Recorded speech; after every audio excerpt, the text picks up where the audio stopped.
There is a disgusting, disgraceful, vile practice of sacrificing children on the altar of feminism.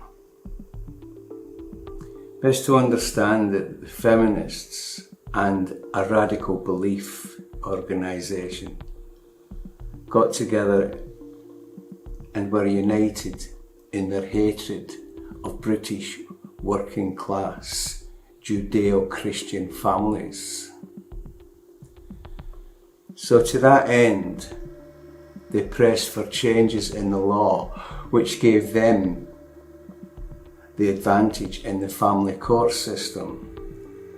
So what we finished up with in the late 60s, since the late 60s and 70s, we've had a two-tier legal system, a two-tier family law system, where men are punished and deprived of all their worldly goods, everything that they love and cherish, including their children, who are sacrificed on an altar, quite formally.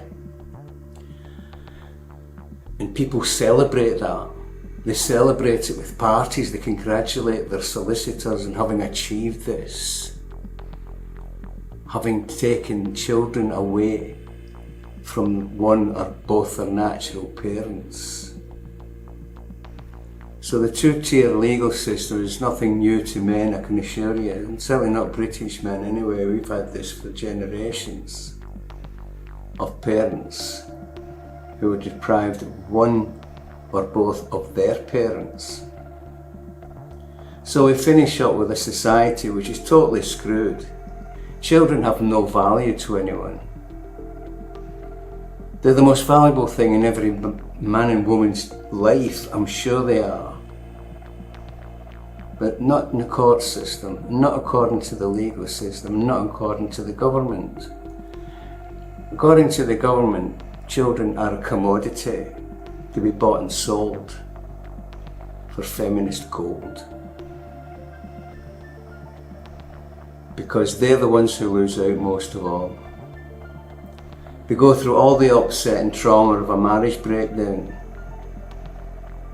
all the arguments and all the bad words that are being said about both their parents, and it's just so vile and horrible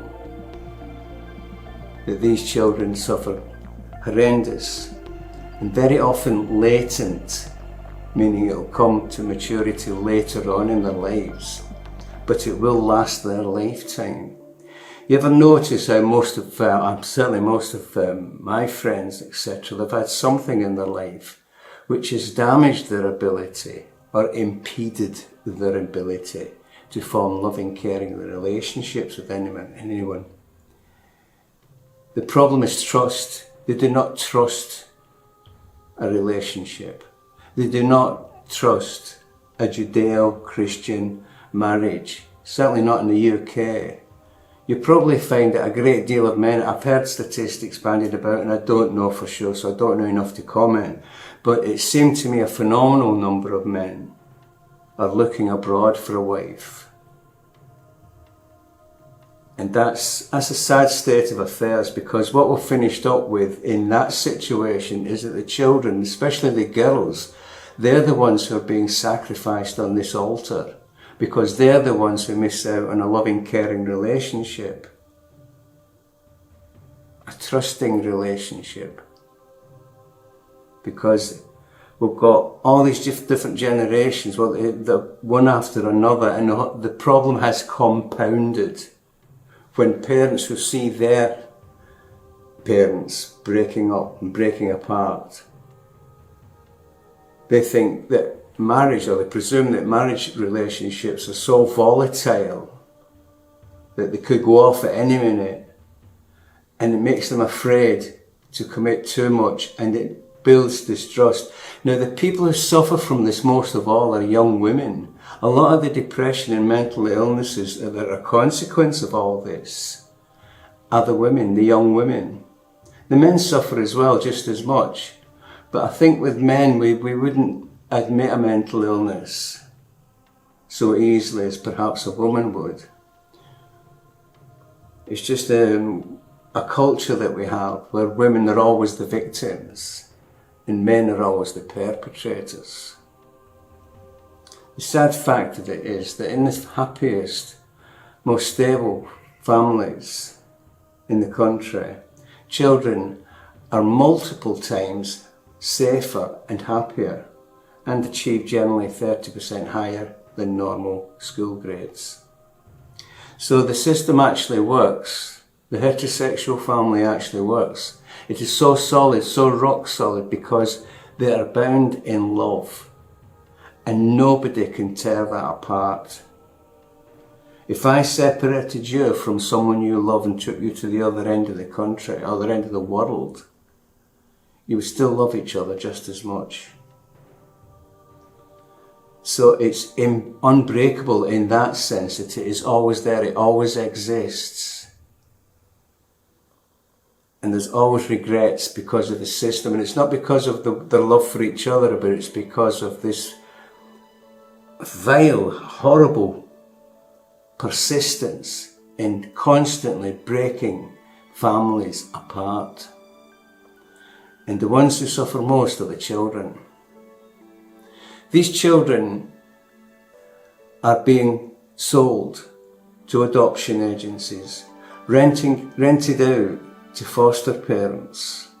And I mean that in the most horrible, vile sense possible. They're renting out these children to foster parents. 95% of the grooming gangs were in social services, looked after care. They were in foster homes. I don't know why people can't see this as what is. I don't know how people cannot see that this is exactly what is happening to these children. Because if there is problems within a family, in the happiest regions, there's probably dozens of people, because they're a community that knows each other and helps each other and cooperates with each other. If there was a problem of any sort whatsoever, there would be somebody in the family, or even in the nearby neighbours in the community, that would look after the children until the parents sorted themselves out. If there was a bit of problem with anything, like say unemployment or whatever, there are so many people who would come together and help each other that they've no need for social services. There's a really bizarre story just to show you the kind of protection and the kind of joyous life that these people lead, where they don't need social services. Perhaps to sort out some benefits or some facilities or whatever, but certainly not for any help with their family. And it got to the extent where the social services in mainland Scotland could not abide it anymore. So they sent a team of social workers into Orkney. And they questioned these children at school. And probably, as most people know about Orkney, they are Christian as a religion, generally Christian as a religion. But their culture is Nordic. It's like the Norse culture. It's like the Norse Thor, and they have Uppala, whatever it's called. It's where the Viking burial ceremony takes place every year.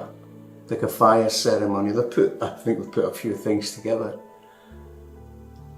into one ceremony, where they build a Viking ship. They actually build a Viking ship and send it up and burn it with fireworks and everything else going on. Everybody celebrates and gets drunk.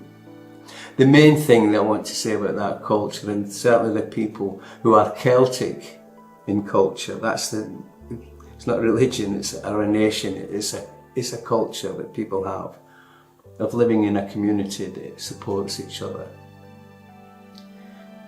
And so they sent these social workers to Orkney because nobody ever bothered social services. So they're all going, yeah, there must be something, right? So let's go find something. Yeah. So they interviewed the children when they were at school. This is like junior school, infant children. And they're asking them about their parents, and they called into the parents' homes and etc. And there was one of the stories where a guy had a placard or something on his wall, and it was like the pattern, again it was a Nordic culture, something from the Nordic culture. And so the social worker looking at this, and she said, "Is it pagan?" He says, "Well, I suppose you could call it pagan. It's not Christian, put it that way, so I suppose you might call it pagan." Anyway, from that, they interviewed the children, and they actually coached these children about devil worshipping, and they coached them about the ceremony, and they coached them about sacrificing animals, etc. All these different rituals and such that these junior school children were very well acquainted with by the sounds of it. Whereas nobody ever mentioned, I mean, it's an entirely different subject, I know, but they were the social workers were deliberately confusing devil worship with Nordic culture, which is simply not true. They're nothing like each other, two different things, and it's just so bizarre, it was unbelievable. Anyway, in the end, 20 families were affected by social services taking the children away. Now that was a massive scandal, and it's amazing to find out how it actually happened. But the truth of it was, nobody bothered social services. We don't need social services in those places. They weren't being rude to anybody, they just didn't want to be bothered. They didn't want anybody interfering in their lives, they didn't need it. But it's been forced on everybody else, it's been forced upon them. And now we're in a situation where parents will be told, women in particular, they'll be told, if you don't say something about your husband being violent, or the father's child, let's put it that way, the dad being violent, then you'll lose your children. No matter how much these women protest that that the child's father was never violent or aggressive. Tommy Robinson, that was a good one, good example, very topical example. His ex-wife came forward and she said that he was never violent towards me. He never laid a finger on me. And that embarrasses social services, it embarrasses the government, and it embarrasses everyone else, because they're conning people into believing that men are the perpetrators. No, they're not. The perpetrators are usually unrelated adults. Usually the mother's boyfriend or the maternal friends. Because the chances of a natural parent harming their own child deliberately are so remote as to be virtually unheard of. It's certainly in the safest places, in the safest regions in the country. So, what we've finished up now with is generations of children who've lost their children for no valid reason whatsoever. There's nothing that goes on between two parents. With a relationship grounded in love and founded on love, that love exists no matter what. It's still there. For years and years later, it is still there. There's still those thoughts and still that connection with someone. You cannot break it. You cannot break a memory. And that's a good foundation to rebuild the relationship, or at least make it amenable to the children, so as what both the parents are working in their children's best interests. It's something that's so important and essential. We must have this. As far as I can see, the only thing that damages these relationships is outside interference. That's the sad part. There's always somebody who knows better. There's always somebody offering stupid advice. And that's what breaks families apart. If you know someone who's in a happy relationship, leave them alone. Don't interfere. Just keep your mouth shut. Best not to interfere with people who are happy together. It's best not to interfere. Just listen. Don't offer advice, because it's usually inappropriate. And it's usually based on the people in their family.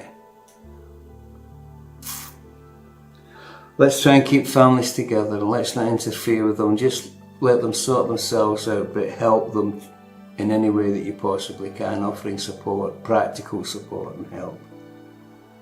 That's all you can do. And then, if you have a religion, pray for love and peace to enter into their lives again. Take care, guys. Look after each other. Don't sacrifice your children on this altar. Thanks for listening.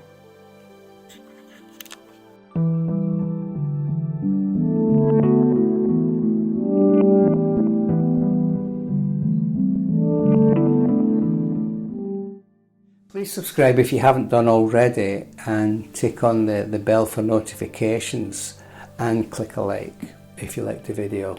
Thanks for listening. I do appreciate it. Thank you.